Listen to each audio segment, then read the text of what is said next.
வாழ்க்கைன்னா என்னன்னு நம்ம புரிஞ்சிருக்கோம். வாழும் முறை எப்படிங்கிறத நம்ம கத்துக் குடுத்துருக்காங்க.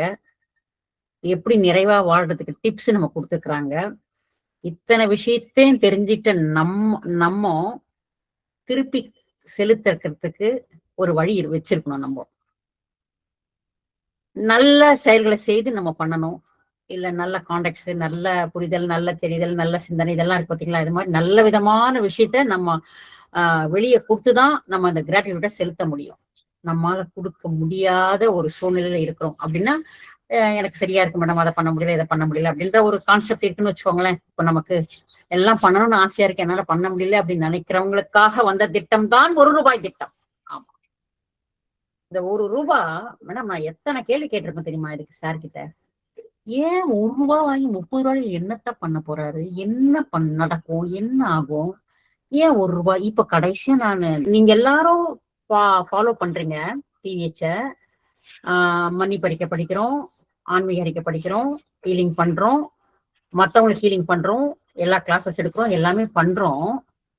ஆனா மக்களுக்கு குடுத்து செய்யற ஒரு செயல் இருக்கு இல்லையா? அந்த செயல்களை நம்ம சரியான முறையில செய்யறது இல்ல, நமக்கு தெரியல. அப்ப நீங்க செய்யாட்டாலும் பரவாயில்ல.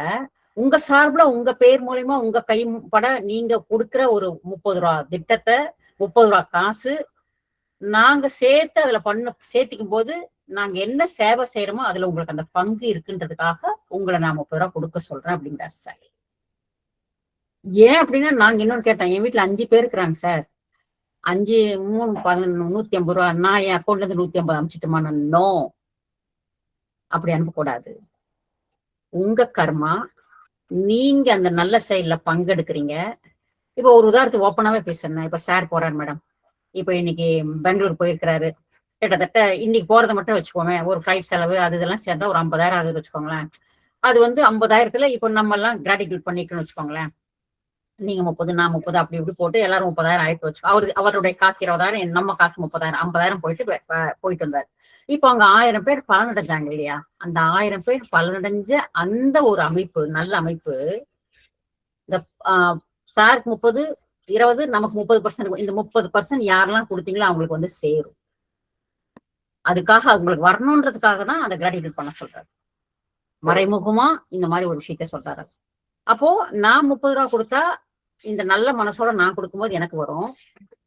என் பையன் கொடுத்தான்னா பையனுடைய குடும்பம் வேற, பையனுடைய கர்மா வேற. குட்டி பையனா தான் அது பிரச்சனை கிடையாது. அப்போ அவனுடைய கர்மா வேற. அப்ப அவன் அக்கௌண்ட்ல இருந்து அவன் கொடுக்கணும். அது மாதிரி தனித்தனியா அவங்க ஏன் கொடுக்க சொல்றாங்கன்னா இவ்வளவு விஷயம் இருக்குது. இன்னும் நிறைய பேருக்கு இந்த புரிதல் இல்லை. இந்த 1ஆம் தேதி ஆச்சுன்னா நம்ம இந்த பணத்தை கொடுக்கணும் அப்படின்னு வச்சுக்கிறோம். சில நேரத்துல அப்படி மறந்து போயிடுறோம், நம்ம அதை விட்டுறோம் நம்ம. அதனால தயவு செய்து ஞாபகமா வச்சு நம்ம இந்த பிராணா வயலட்டுக்கு நமக்கு இன்னைக்கு வாழ்க்கையை கற்பித்து கொடுத்து இந்த அளவுக்கு இந்த இடத்துல இருந்து நிறைவா இப்ப பத்மபிரியா சொன்னாங்க பாருங்க. நான் வந்து சந்தோஷமா எதுவுமே இல்லாம எந்த எதிர்பார்ப்பும் இல்லாம ஒரு நிம்மதியான நிறைவான வாழ்க்கையை வாழ்றேன்றான் பாரு. அந்த வாழ்க்கையை கொடுத்த அந்த பிவிஎச்சுக்கு மனமாற அவங்க கிராட்டிடியூட் செலுத்திட்டு இருக்கிறாங்க. அவ்வளவுதான்.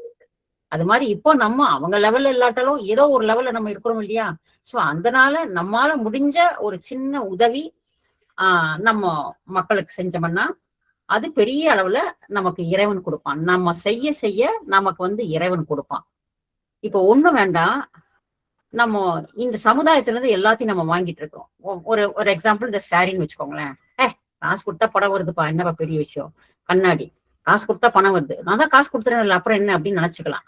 ஆனா இந்த சேலை எடுத்தீங்கன்னா, இந்த சேலை பருத்தியா இருந்து அந்த பருத்திக்கு முதல்ல செடி வச்சதுல இருந்து பருத்தி மரம் அதுல வந்து அந்த பருத்தியை நூலாக்கி அந்த நூலை வந்து திரியாக்கி அதுக்கப்புறம் அதை மெஷின்ல கொடுத்து அதுக்கு சாயம் போட்டு அப்புறம் அதுக்கு நெஞ்சு அதுக்கு கலர் கொடுத்து அதுக்கு டிசைன் கொடுத்து அந்த டிசைன் பண்ணதுக்கு அப்புறம் அதை புடவையா மடிச்சு அது ஒரு ஹோல்சேலுக்கு வந்து அந்த ஹோல்சேல் இருந்து ரீட்டைலுக்கு வந்து அந்த ரீட்டைல இருந்து இன்னொரு குட்டி கடைக்கு வந்து அந்த குட்டி கடையில இருந்து ஒரு புடவைக்காரன் வித்து அந்த புடவைக்காரன் வந்து எங்கிட்ட இருந்து நான் என் கையில வாங்கியிருக்கேன்னா கிட்டத்தட்ட 100-200 பேருடைய ஒரு உழைப்பு அந்த ஒரு சேலையில இருக்கு.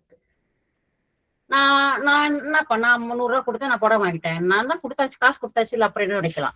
ஆனா நீ கட்டிக்கிற இந்த 100 புடவைக்கு 100 பேருடைய உழைப்பு இருக்குது. ஓகே, நீ 100 பேருடைய உழைப்ப நீ வாங்கி புடவைய கட்டிட்ட.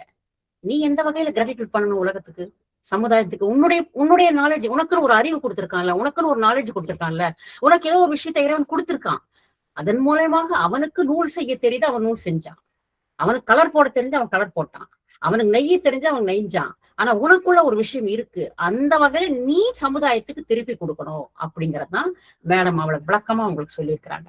அதனால என்கிட்ட என்ன திறமை இருக்கோ, அறிவு இருக்கோ, பொருளாலேயோ உடலாலேயோ என்னனால பண்ண முடியும், அட்லீஸ்ட் ஜஸ்ட் அன்பான வார்த்தைகள் இருக்கு, அந்த வார்த்தைகள் மூலயமாவது இந்த சமுதாயத்துக்கு நம்ம ஒரு கிராட்டிடியூட் பண்ணோம்னா மிகப்பெரிய அளவுல நமக்கு இறைவன் ஹெல்ப் பண்ணுவான். அதை வந்து அவங்க பேசுனதை வச்சே நீங்க எல்லாருமே புரிஞ்சுட்டு இருக்கிறாங்க. ஏன்னா நம்மள முன்னே வாழ்க்கை அவங்க வாழ்க்கை கிடையாது. அவங்க ஒரு ஸ்பெஷல் ஸ்டேடை வச்சுட்டு இப்ப நம்ம மாதிரி ஒரு வாழ்க்கையை வாழ்ந்துட்டு இருக்கிறாங்க. தட் மீன்ஸ் நான் என்னன்னா, நான் சொபஸ்டிகேட்டர் இருக்கிறத பற்றி சொல்ல வரல.